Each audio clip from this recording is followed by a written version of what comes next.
Gladiators? Welcome back for another episode of Apex Season 8.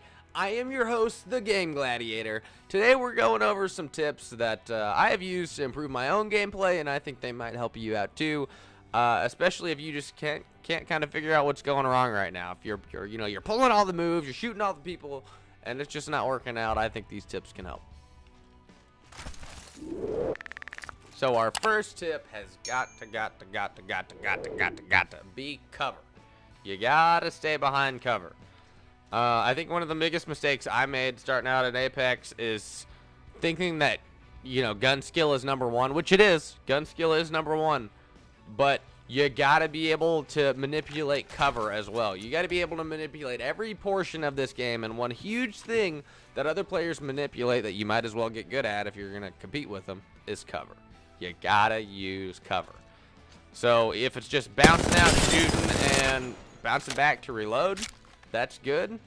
But generally when it's going to get you is when you're in an open area and a team starts tagging you. Some people, they've got their long-range weapons, or that team's close enough that they can turn and start returning fire. But see, what I've failed to do here is failed to get cover. So once I do start getting hurt enough that I realize I'm going to down, I'm not going to have enough time to get behind over here and pop a med kit. We'll do whatever I got to do in order to not die. And that's going to be a problem, okay? So cover. Always get to cover first, then get them, all right? Tip number 4 is kind of hard to describe. It's more or less just this teabag back and forth weird thing, okay?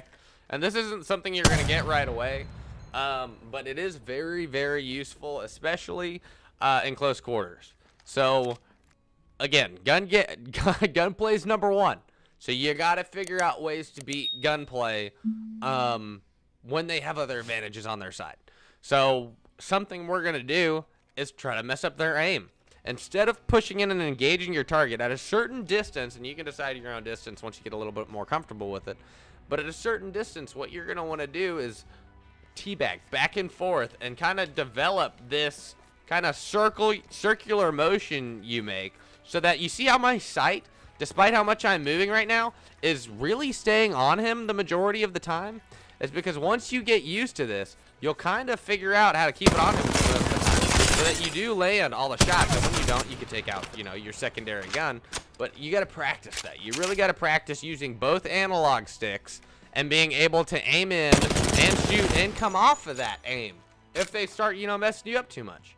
You got to be able to get ready to move, and it's a lot of things moving at once, especially if you're using a controller, which is what I'm using, because I decided if I was going to make it tips, I'd make it fair. Just practice getting used to this whole movement, this teabagging and moving left and right and aiming in and all that, okay? Ah! Pain. Down. Airstrike danger close. You aren't ready. Ow. I wasn't ready. I didn't get him. What am I dying breath. Tip number 3. You probably heard this a lot.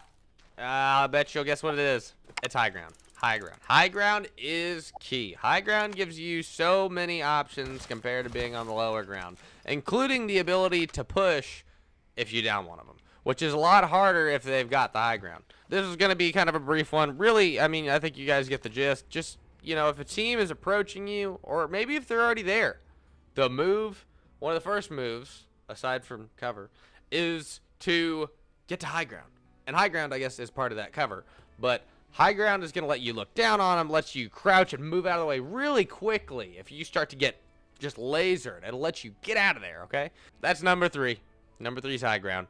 All right, so tip number 3. Tip number 3 is more geared towards trios, but I think it helps out overall when you're going for the dub. Okay, so tip number 2 has to be have a team leader. Yeah, as weird as that sounds, and as nerdy as that sounds, I know it's nerdy. But if you have a group of friends that you play with and they're, good at the game, then having someone who is designated to, more or less go in first. I'm not saying, send him in, all right, see what you can do.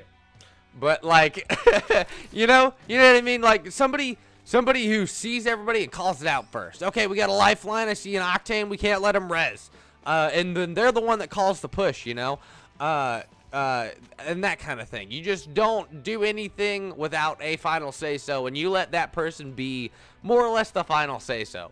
And it sounds like a power thing, but it's not. It's keeping the whole team on the same page to accomplish the goal. And if you want to win, that's got to be, you know, that's the reason it's number 2. It's one of the biggest tips. You got to have that guy that everybody's on the same page with. Tip number 1. Guys, this has got to be the biggest thing in every game. And I've already said it was number 1 a couple times in this, so you might guess it. But gun skill. Gun skill is number 1. Yes, gun skill. So how you can use your weapon and the extent to what you can do with that. How you can move, how accurate you are on the move. Just, you know, just maybe while you're flying. This is all different stuff that you need to practice while you're in this.